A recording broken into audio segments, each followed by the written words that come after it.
Hey everyone, this is Chef Steven. Welcome back to my kitchen.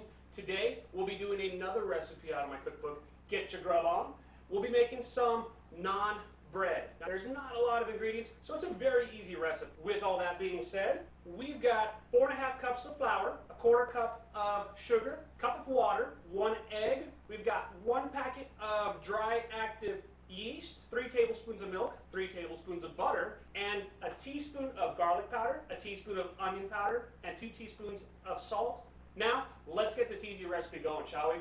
Now, the very first step that we want to do is we want to activate our yeast. The reason for that is because that's what's going to make our naan bread puff up as it cooks. So all you're going to do is have your cup of warm water and put your yeast in there.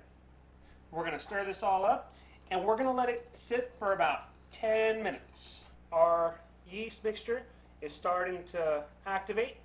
So we'll mix our dry ingredients, whisk up our egg. We're just going to make a little area for all our liquids to go into, and we're going to add all our wet ingredients. Egg, milk, activated yeast and water, our melted butter. And we're just going to start to mix this all up. If it starts to dry up a little bit, add about a tablespoon of water at a time just to kind of help it out. Alright, so this is what we're ending up with. We kneaded for about 7-8 minutes. The next step we're going to do is we're going to put a little olive oil in here. We're going to cover this up with a wet paper towel, and we're going to throw it into our oven to proof for about an hour. Now we're going to let this proof for about an hour. I have my oven set to a proof setting, so it'll get to about 100 degrees. I've got a little bit of water in there, so that way they can help it rise a little bit better. It's been an hour. Our dough has doubled in size. The wet paper towel has kept it moist. And all we're going to do is we're going to beat it down a little bit. We're going to quarter this up, and we're going to start making the sizes that we want. Now, what we'll do is we'll make 2 big ones. We'll roll these out. We'll set them aside. And then we're going to roll about 4 smaller ones. So we've got a few different sizes. We're just going to ball them all up, and we're going to let this rest for another 15 minutes, and then we'll start making some flatbreads. All right, it's been about 15 minutes. These are starting to proof up just a little bit more, but now it's time to just start rolling them out.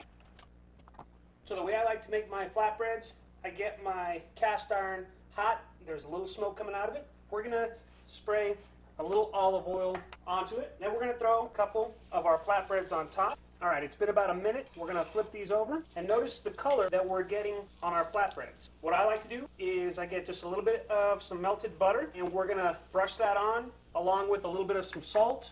And we'll let that cook for another 1.5 minutes, and then we'll be ready to enjoy our flatbreads. All right, all of our naan breads are done cooking. The last thing that we got to do is try them. So I don't know if you can hear that. Crunchy on the outside, soft in the center. And all you got to do is get one of your favorite dips, whether it's spinach artichoke dip, hummus, that crispy outside texture, the soft, chewy center inside. This is great. That butter, that salt, the little hints of onion and garlic powder. Easy recipe. This will make some great flatbreads. This will go great for dips. Again, you can make them as thick as you want, as thin as you want. That's totally up to you.